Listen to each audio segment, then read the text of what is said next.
मुंह बोले भैया का। तो मैं बता देता हूं कि देखिए, आपको काफी टाइम हो गया देश को गुमराह करते हुए, देश के लोगों को कानून के नाम पर गुमराह करते हुए आपको काफी टाइम हो गया, और आपको चाहिए कि ये अब सब बंद करके और आप जो है सही रास्ते पे कानूनी रूप से एक अच्छे नागरिक की तरह, एक अच्छे इंसान की तरह आना चाहिए आपको। लेकिन चलो वो आपकी मर्जी है, अगर नहीं आ रहे तो आपका अपना राइट है। मैं आपको बता देता हूं कि आर्टिकल 21 कॉन्स्टिट्यूशन ऑफ इंडिया, भारतीय संविधान का आर्टिकल 21 क्या कहता है। आर्टिकल 21 कहता है protection of life and personal liberty, protection of life and personal liberty. उसमें कहता है no person shall be deprived of his life और personal liberty of his life और the personal liberty except according to the procedure established by the law. The fundamental rights is available to every person, every citizen and foreigners alike. मतलब भारतीय संविधान का article 21 Bharat के लोगों के सभी नागरिकों के सभी राइट्स को, उनकी जिंदगी, उनकी लाइफ एंड लिबर्टी को, उनके हक अधिकार को प्रोटेक्ट करने का राइट देता है। न केवल भारत के लोगों को, एवरी पर्सन को, हर व्यक्ति को, हर व्यक्ति में सभी लोग कवर हो जाते हैं। और स्पेशली इसके अंदर लाइन है कि जो फॉरेनर्स है उन लोगों को भी लाइफ एंड लिबर्टी को प्रोटेक्ट करने का भारतीय संविधान जो है वो अधिकार देता है। तो विदेशी नागरिकों को भी भारत में केस डालने का पूरा अधिकार है, क्रिमिनल केस करने का पूरा अधिकार है, सिविल राइट्स को करने का पूरा अधिकार है।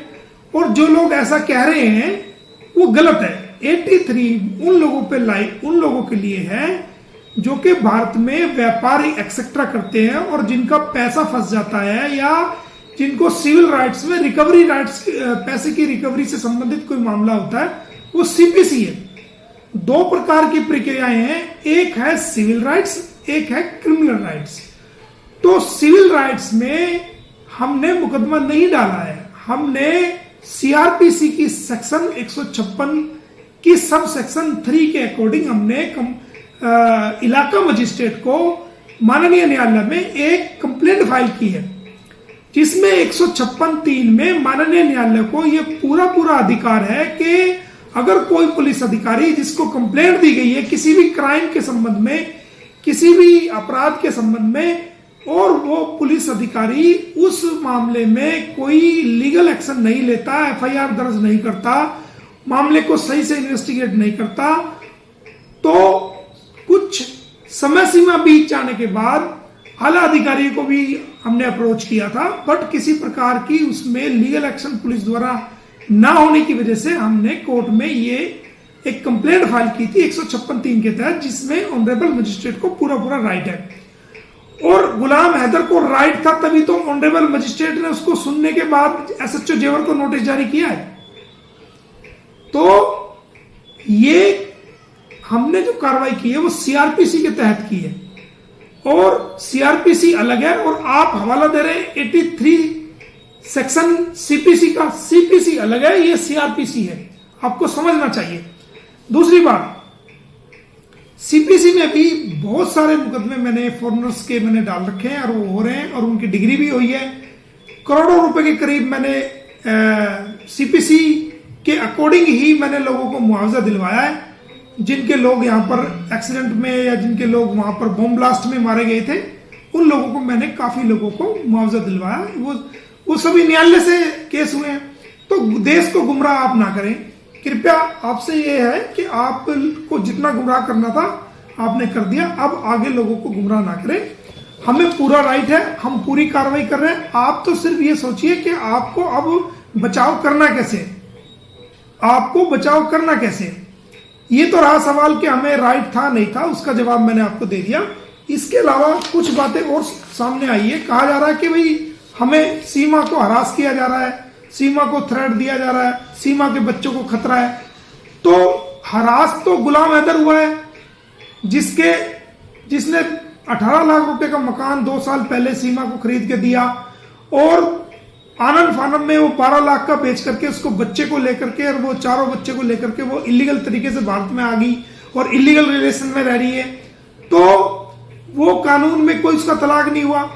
तो हरास तो वो गुलाम हैदर हुआ है, जो अच्छी वाली नौकरी सऊदी अरब में थी, जहां से वो हर महीने पैसे भेजता था, सीमा हैदर उससे पैसे लेती थी, वो नौकरी छूट गई, घर चला गया, उसके बच्चे चले गए। तो हरास तो गुलाम हैदर हो रहा है। और रहा सवाल धमकी का, तो कानूनी कार्रवाई तो आपके खिलाफ बनती है, हम कर रहे हैं। अगर आप इसको धमकी समझ रहे हैं, जो समझ रहे हैं आप समझते जाओ, हमें उससे क्या फर्क पड़ रहा है। लीगल कार्रवाई आपके खिलाफ की जा रही है और कर रहे हैं और आगे भी करेंगे जब तक गुलाम हैदर का राइट उसको नहीं मिल जाता। ये लीगल कार्रवाई जारी रहेगी। उसको आप धमकी समझो, जो मर्जी समझो, हमें उस बात से कोई लेना देना नहीं है। फिर आप कहते हैं जी बच्चों को खतरा है।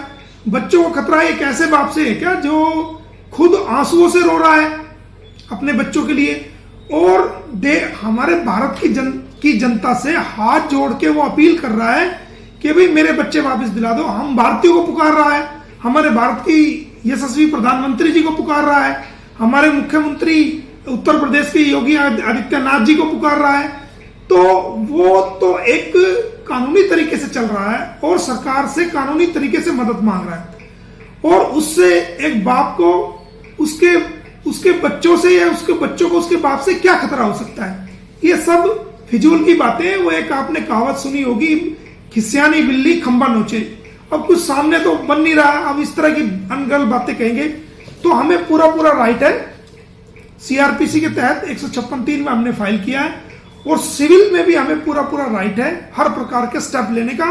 और आप सभी देखेंगे कि हम सीपीसी के तहत भी मुकदमे फाइल करेंगे, और वो सब आपके सामने उसका रिजल्ट होगा। हम लोगों को गुमराह नहीं करते, जो कानूनी बात है उसको कहते हैं। और ऐसा हमें आर्टिकल 21 में फॉरेनर्स को भी राइट दिया गया है भारतीय सिटीजन के साथ साथ, और इसमें लीगल लड़ाई जारी रहेगी। किसी भी प्रकार का इसमें हम कमी नहीं करेंगे। और रहा सवाल बच्चों का, तो बच्चों की भी कस्टडी का हम देख रहे हैं और हमारी पैनी नजर है। लीगल हर तरीके से हम उसको देख रहे हैं। जल्द कोशिश करेंगे कि इस सीमा को कराएंगे जेल, और ये जाएगी जेल, और जो गुलाम हैदर है उसके बच्चों का हक उनको मिलेगा, ऐसा मेरा मानना है। और जो भारत के लोग गुलाम हैदर को सपोर्ट कर रहे हैं वो इंसानियत के नाते कर रहे हैं, क्योंकि वो हर भारतीयों को, हमारी माओं को, बहनों को, हमारी बेटियों को हर वीडियो में हाथ जोड़ के पुकारता है और मदद मांगता है। वो हमारे भारत की सरकार से भी मदद मांगता है और वो हमसे भी मदद मांगता है। तो हम भारतीयों को, जो आदमी नर्म निवेदन करेगा, हाथ जोड़ के निवेदन करेगा, तो हम तो उसके लिए भाई काम करेंगे, हम तो उसके लिए मदद करेंगे, हम तो उसको हर प्रकार की कानूनी मदद मुहैया कराएंगे। आपको अच्छा लगे या बुरा लगे, तो हरास तो वो हो रहा है, आप हरास कहाँ हो रहे हैं। जल्दी आपके खिलाफ और भी आगे भी कार्रवाई करेंगे और जेल कराएंगे। लोगों को गुमराह करना बंद कीजिए। और ये देश की जनता जितना गुमराह होनी थी वो काफी गुमराह हो चुकी। अब ये देश की जनता आपसे कभी भी गुमराह नहीं होगी। बहुत बहुत धन्यवाद। Thank you.